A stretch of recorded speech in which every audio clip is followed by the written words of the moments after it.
Sita Larasati di obrolan anak bangsa.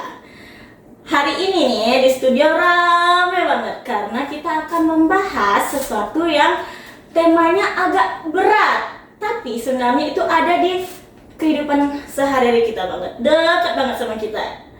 Bela negara. Di sini udah ada Pak Fahmi, Hai. ada Kak Nurul, Hai. dan ada Kak Widi. Halo teman-teman. Apa kabar semuanya? Baik, Alhamdulillah, sehat. baik, alhamdulillah sehat. Seneng banget nih Sita, kita bisa kumpul bareng kemudian bahas lagi isu-isu yang terkini bela negara. Udah lama lagi. Ini ngebahas bela negara nih berat ya, Tak ya? Wamil kah kita? Kita disuruh wamil ini. Nah, justru itu Kak Wid. Kebanyakan orang berpikir bela negara itu kita berarti harus pakai baju loreng, harus turun ke medan perang, jaga perbatasan dan lain-lain. Padahal sebenarnya di era sekarang ini kita bisa bela negara dengan memanfaatkan 5 nilai dasar. Gimana tuh Bang Fahmi? Oke, ya benar sekali Mbak Sita ya. Memang hari ini kadang kita dihadapkan dengan fenomena itu, kita dalam bela negara itu harus melakukan sesuatu dengan sifatnya yang fisik. Namun sebenarnya dalam bela negara seperti halnya yang pertama itu, sesuatu itu atau cinta tanah air bisa kita tunjukkan kayak kita mencintai sesuatu barang atau seseorang gitu ya. Atau misalnya pacarnya atau suaminya atau anak istrinya gitu ya. Jadi kayak kita mencintainya, kita juga harus kenal juga ya. Kayak kita mau pacaran, kenal perempuan, kita harus kenal dari luarnya gimana, bebet bobotnya. Dalam hal cinta tanah air juga gitu ya, bahwa kita bisa tahu identitas bangsa, kita tahu dengan bagaimana keanekaragaman dan kekayaan ini kita tunjukkan dengan kita cinta produk bangsa kita cinta produk tanah air, kita cinta budaya lokal, kita tidak menyebarkan informasi-informasi yang justru itu membuat kondisi bangsa menjadi tidak kondusif gitu. Cocok sih yang Mbak Fahmi bilang kan, kalau misalnya cinta produk lokal itu sebenarnya banyak ya Bang ya. Salah satunya misalnya nih kita nih anak muda mau beli sepatu brand lokal lah gitu ya. Kayak contoh di Bandung kita ada produksi Cibaduyut kan sepatu. Kalau di Sambas sendiri kita ada Budas ya kan. Nah, itu kalau Pedas tuh. untuk oleh-oleh kita bawa, itu sebenarnya salah satu bentuk ya kita cinta tanah air seperti itu Pak. Nah lanjut nih, selain itu kita juga harus sadar berbangsa dan bernegara. Meskipun kita itu datang dari wilayah di Indonesia yang berbeda-beda, karena kita tahu Indonesia itu negara kepulauan. Banyak sekali suku bangsa, kemudian bahasa, agama, bahkan tradisi dan juga kulinernya itu sangat-sangat beragam. Seperti Kak Sita ini dari Luwu, asalnya dari Bali, kemudian Bang Fahmi ini dari Sambas, Kak Widi dari Bengkulu, dan saya dari NTT. Halo. Sangat-sangat berbeda, sangat bervariasi dan beragam. Jika nanti kita misalnya menemukan perbedaan ini di lingkungan ataupun di sosial media, kita tidak boleh langsung berkomentar kasar, ataupun kita mengeluarkan pendapat yang kesannya menjatuhkan salah satu suku yang ada di Indonesia. Stereotip itu tidak boleh. Nah, kita harusnya berusaha untuk menjadi satu, karena kita ini satu bangsa dan satu negara, yaitu Indonesia. Oke. Nah, setuju banget nih sama pernyataan Kak Nurul. Cakep nih jawabannya. Terus kan ada nih yang ketiga, ada setia pada Pancasila sebagai ideologi negara. Ini gimana nih menurut kita nih, menurut kakak-kakak dan abang nih? Kak Wid lah duluan. Nah ini isu krusial juga ya Tak ya, jangan sampai Pancasila ini cuma sebagai hafalan di sekolah. Bukan cuma hafalan di sekolah ya, Pancasila ini harusnya menjadi salah satu fondasi dalam kita berkebangsaan atau dalam kita berbangsa dan juga bernegara. Jadi karena kita itu di Indonesia dan dasar negara kita adalah Pancasila, kita harus mengamalkan Pancasila itu bukan hanya dalam kehidupan berbangsa tapi juga dalam bermasyarakat. Jadi nilai Pancasila itu bukan cuma hafalan yang ada di sekolahan. Dari kita SD sampai juga SMP, kemudian SMA, kita pasti familiar dengan menghafalkan Pancasila. Tetapi bagaimana kita menerapkan Pancasila itu? Nah, kita ini harus memahami bahwa Pancasila itu adalah pemersatu bangsa. Kita berbeda dari berbagai suku dan juga kita berbagai ras dan agama. Ketika kita disatukan, kita harus paham bahwa Pancasila adalah menjadi dasar fondasi kita dalam warga negara berkebangsaan. Sehingga dengan begitu kita tidak tersulut isu-isu misalnya di perbatasan, kita mudah untuk tersulut isu perbatasan atau etnis dan lain sebagainya. Jadi ketika kita berpegangan pada Pancasila, maka kita menjadi warga negara yang baik gitu. Jadi Pancasila itu kayak rules of the game, supaya kita bisa tetap satu rumah, tetap bersatu. Terus nih, yang keempat, kita bahas yang keempat lagi ya. Ini yang paling sering kita disalahpahami, yaitu rela berkorban untuk bangsa dan negara. Rela berkorbannya ini kita sampai gimana nih? Apakah kita ikut perang lagi? Apakah kita wamil lagi? Korea Selatan itu kan wamil ya. Maka kita harus sampai seperti itu untuk menunjukkan sikap bela negara kita. Gimana nih Bang Fahmi? Ya, menarik sekali, apalagi sekarang kita itu memang dihadapkan dengan fenomenal yang bisa katakan bahwa yang namanya bela negara itu kita harus ikut turun ke jalan, berperang, menjaga NKRI, menjaga perbatasan, gencatan senjata. Tapi lagi saya sampaikan bahwa ternyata sebenarnya dalam hal rela berkorban itu kita bisa wujudkan atau kita tunjukkan dengan hal-hal kecil ya. Seperti kayak mungkin ada kemarin itu bencana di Aceh, kita bisa kayak nyumbang gitu ya. Atau mungkin kayak kita bisa juga agendakan untuk turun ke jalan, mengajak orang-orang untuk bisa membantu. Itu kan untuk rela berkorban. Kedua, kita juga bisa kayak misalnya nih, tempat atau kalau kita diajak dinas ke tempat itu kayak mungkin dengan notabene menakutkan gitu. Tapi karena tadi ada posisi rela berkorban kita sebagai ASN ya, maka kita rela berkorban meskipun mungkin tempat dinas itu mungkin menyeramkan, menakutkan, pikiran kita akan guling-guling, bahaya dan lain sebagainya, banyak sihir. Ya, itu salah satu hal bentuk rela berkorban yang kata saya lagi-lagi hal-hal yang dasar dan mungkin sering kita lakukan. Gitu. Oke, mulai masuk akal ya. Jadi memang kalau membahas tentang bela negara ya balik lagi based on kita ya, misalnya profesi kah ataukah kemampuan kita. Jadi nggak hanya sekedar menunggu fisik, tapi kemampuan yang kita gunakan tuh harusnya di upgrade ya, untuk bisa membuktikan bahwa kita ini memang membela negara gitu, kita tanah air seperti itu.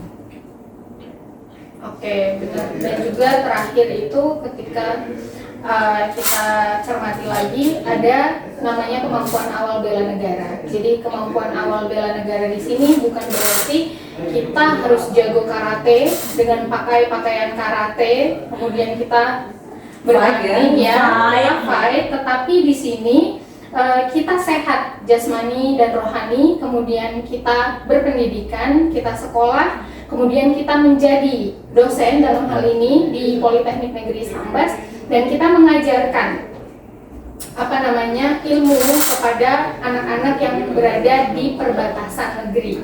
Itu merupakan salah satu wujud bela negara atau wujud awal dari bela negara yang kita lakukan saat ini. Seperti itu. Benar sekali, saya sepakat dengan Kak Nurul ya, bahwa kemampuan awal dari bela negara itu sebenarnya tidak benar, tidak perlu kita pandai silat, karate, tapi bagaimana dengan bela negara itu kan kita menunjukkan kemampuan kita sebagai ASN, kita tunjukkan pelayanan yang baik. Dengan cara apa pelayanan itu bisa baik? Kita tingkatkan kompetensi kita sebagai dosen, kita ikut sertifikasi, kita kuliah lagi, kita banyak menulis, sehingga mereka yang sebagai atau mahasiswa, sebagai penerima pelayanan kita ya bisa merasa puas dan terpuaskan gitu ya. Setuju. Oke, menarik banget nih. Kita mulai agak-agak kesana lagi ya pertanyaannya. Tentang isu-isu negara yang paling sering menjadi momok nih. Saat ini Indonesia itu menghadapi berbagai isu seperti polarisasi sosial, penyebaran berita hoax nih. Hoax ini bukan cuma nyebarnya lewat media sosial nih, mulut ke mulut aja ini bisa menyebar sangat cepat, justru lebih fast respon karena langsung ditanggapi. Kemudian juga ada pengaruh dari rendahnya kepercayaan masyarakat terhadap pemerintahnya. Jadi menurut abang dan kakak nih, bagaimana nilai rela berkorban itu bisa relevan dengan kondisi di Indonesia saat ini. Ya benar ya, sekarang memang kita itu dihadapkan, apalagi posisi ASN itu seolah-olah ya tidak total, tidak maksimal dalam melayani masyarakat. Kita kaitkan dengan rela berkorban, ya sekali lagi saya ulas ya, bahwa sebenarnya teman-teman ya, rela berkorban itu kan kita tidak perlu bangun subuh, wah mau perang nih ya, kita tidak perlu siap siaga untuk menyiapkan senjata dan lain sebagainya. Tapi rela berkorban kita sebagai warga negara, apalagi sebagai ASN itu adalah bagaimana kita mengusahakan kepentingan umum, kepentingan publik daripada kepentingan pribadi. Meskipun mungkin kadang-kala kita tahu nih informasi ini wah menguntungkan atau mungkin ini proyek nih wah kita ambil nih, tapi lagi-lagi kita berkorban karena apa? Karena itu merugikan publik, itu merugikan masyarakat, dan sekali lagi peran kita adalah bagaimana kita mendahulukan pelayanan kepada masyarakat, kepentingan umum di atas kepentingan pribadi. Cocok, mantap gitu Kak Fahmi. Menarik nih, semakin menarik, semakin kesini semakin kita tarik-tarik lagi. Panas lagi. Panas ya. Lalu bagaimana dengan kemampuan awal bela negara sebagai warga negara khususnya ASN? Gimana nih Kak Wid? Oke, kalau ngebahas tentang kemampuan awal itu kita taunya 3 core ya, Tak. 3 core penting ya, mungkin sebagai ASN baru nih, kan baru ya, anak baru ASN. Jadi minimal kita punya 3 core ini yang harus kita kuasai. Yang pertama itu adalah pengetahuan dasar tentang kebangsaan, Tak. Terus yang kedua tentang etika. Yang ketiga itu tentang literasi digital ya.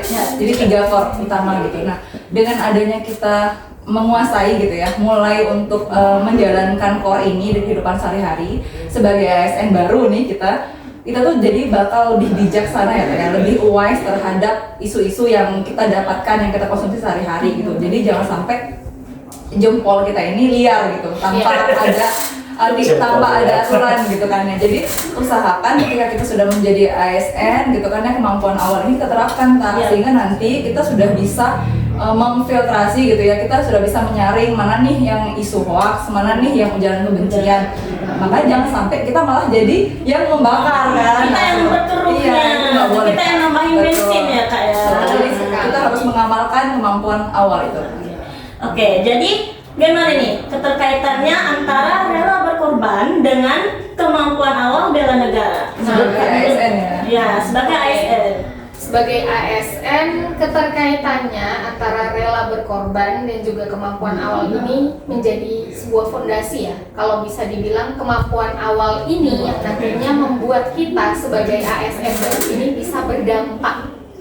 Nah, sesuai dengan jargon dari Dikti Saintek ya. Jadi dengan mempunyai kemampuan awal, kita cinta tanah air, kita melakukan bela negara dengan profesi kita saat ini, kita bisa berdampak positif bagi masyarakat. Terlebih lagi dengan lembaga institusi kita yang berada di perbatasan, ini dampaknya sangat luar biasa karena mengajar di perbatasan antara Indonesia dan juga Malaysia, seperti itu sih. Jadi kita diharapkan tuh bisa memberikan nilai yang berdampak positif sesuai jargonnya institusi dan juga masyarakat sekitar. Sesuai Kemendikti banget ya. Iya, benar sekali. Terdampak ya, Tak.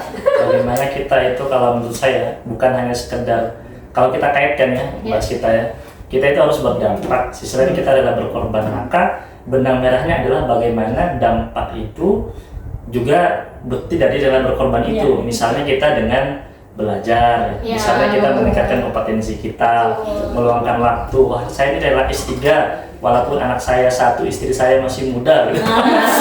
Tidak apa-apa, itu bukti rela berkorban. Karena dengan saya S3, semoga-moga kompetensi saya meningkat sehingga pelayanan saya kepada mahasiswa, pengajaran saya bisa lebih maksimal. Oke, setuju.